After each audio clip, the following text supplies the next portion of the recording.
Fire away, guys. How hard was it to? Yes. Fire away. I'm always going like this. What are you guys going to throw at me? I've been saying it for 16 years. Fire away. I don't wanna Laser. change Sure, it. right there, my board. How hard was it to be patient with this game and to just kind of let things sort of take care of itself at the end? That's what you do, it's, they're kids, and we just, CLU came out and they were playing really, really hard. Felt like our guys, we just looked a little lethargic on defense, and they executed really well. We were settling for jump shots a lot. We only got one offensive rebound. And so, you got to credit Seattle U's game plan. They did a really good job. Second half, we had to be more aggressive. We had to take the ball to the basket, had to get it inside. We had to try to get to the foul line, and then most importantly, we had to get some stops. They were doing that, and our guys did a really good job, I felt. And it took a long time to kind of get that separation, but then when we did, it was good. We were in control. How special is it to have a guy like Isaiah Stewart that can just go and get you a basket pretty much anytime he wants inside? Well, you know what? Even when you're trying to get him the ball and you're trying to get him to do that, he creates such a where everybody just collapses that it opens up for everybody. And that's the one thing that we can do is you can settle for jump shots, which you can. And, sometimes that works, sometimes it doesn't. And then you can also attack off that, which now creates some penetration, some fouls, and be aggressive, and it helps you on the offensive glass. But he just plays hard for all the minutes that he plays, and just having his spirit on the court has been huge for us as a team. Every game's an evolution for him being this young. Where do you feel like he's improved the most in dealing with that amount of attention and amount of defenses collapsing on him and being the focus of such a defensive game? You know what? He's probably had to do that for a few years in high school and different things, prep school. That's the guy. And the thing that makes him special is how hard he plays and how hard he works. I think the biggest transition has been for him in college is there's a lot of physical players too, and that can take a toll on your conditioning. Sometimes I kind of question, am I playing him too many minutes in some of these games? But he's unique and special, and that's why he is who he is. But tonight, for the most part, some of our guys didn't have their best offensive games, but they did a really good job defensively, especially late. Early, we weren't good, but started, evolving in terms of how are they trying to attack, staying in front of Terrell Brown. He had that little move. He'd go like this, and he'd freeze you, and you'd think you had him, and then he would just go like really good players do. And when you get a hot player like that, I thought Nas started stepping up and making it more difficult for him. He got to at the end of his shot clock late, and I think that was the separator. Late in the first half, DeCampo for CIU went 80 feet uncontested. I think that might have caught your attention. Well, we do it. We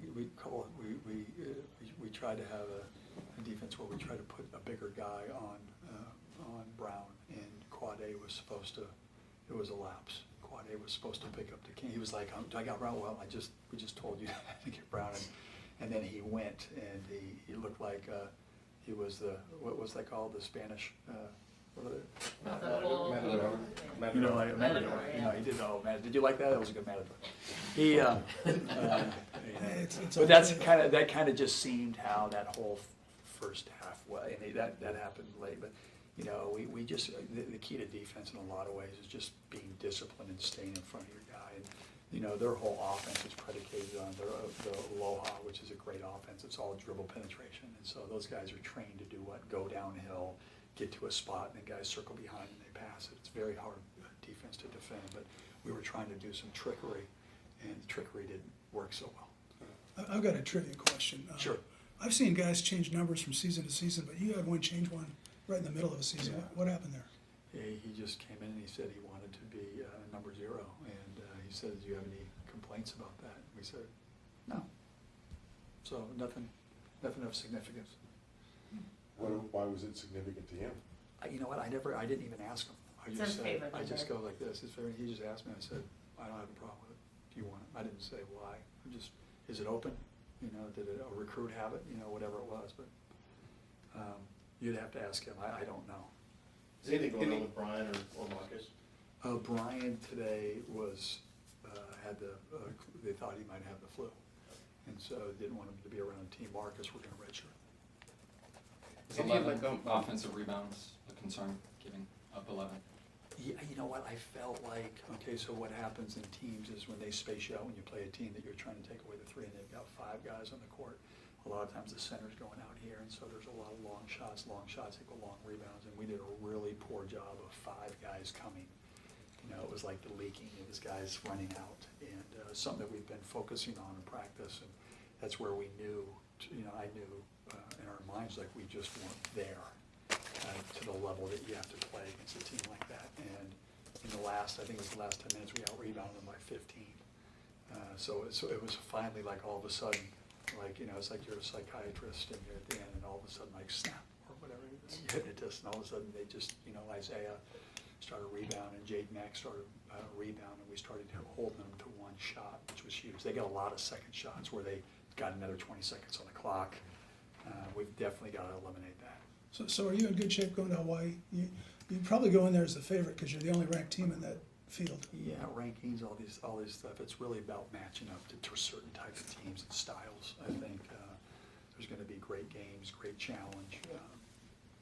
You know, it's you know, we had those 9 practices or 7 out of that 9 days. You know, you want to play against others. You know, even I was concerned when we had those 4 games in 7 days or 8 days, and so but it was good to get on the court and play, and that's how I think we're going to get better. It's going to be actual game experience in those games, and there's a lot of great competition. It should be a great tournament. You've got 7 home games in a row here, and Yeah. aside from not being Gonzaga, Yeah. did you accomplish what you wanted? I think so.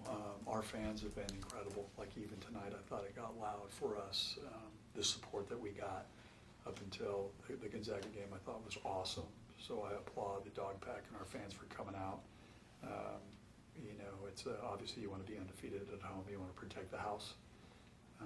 But our biggest focus, you know, I wish we were 10-0. So I'm not happy about that. But we just got to move forward and try to get better tomorrow. And that's what I told these guys. We've just got to focus. We can't get ahead of ourselves. We've got the talent. Now we just got to teach better, coach better. They've got to work harder. We've got to come together. There was still it was a little bit better in a lot of ways, but in the first half, the 9 turnovers, it was carries, and, you know, we've got to eliminate those. Couple more guys. When you look at Quade and his night tonight, is it kind of a function, you talked about his shooting for a long time. Is this kind of a function of what you expected to see when he got comfortable in his role? Yeah, I mean, he averaged 9 and 5 at Kentucky, played in a big-time league of schedule, shot 40% from threes, and I've seen him in high school where he would take over games. I thought he was really, showed a lot of great efficiency tonight. You know, he got an open shot, he's a heck of an open shooter. I felt like he passed the ball and not turned it over. I thought him and Elijah, if you combine their minutes, I think they had 7 assists and only 1 turnover. You know, I thought Elijah did a great job coming off the bench in that position. You know, he's a special player. He's a gamer for sure. The thought behind deciding to redshirt Marcus? Just right now, with the way that we're playing, I just felt like, you know, Elijah's getting those minutes. He's a really good player, and you don't want to waste a year for a really good player. All right, thank you. Thank you, guys. Anybody going to Hawaii? I wish. Percy. Percy. Percy's gone. Yes. I got deadline.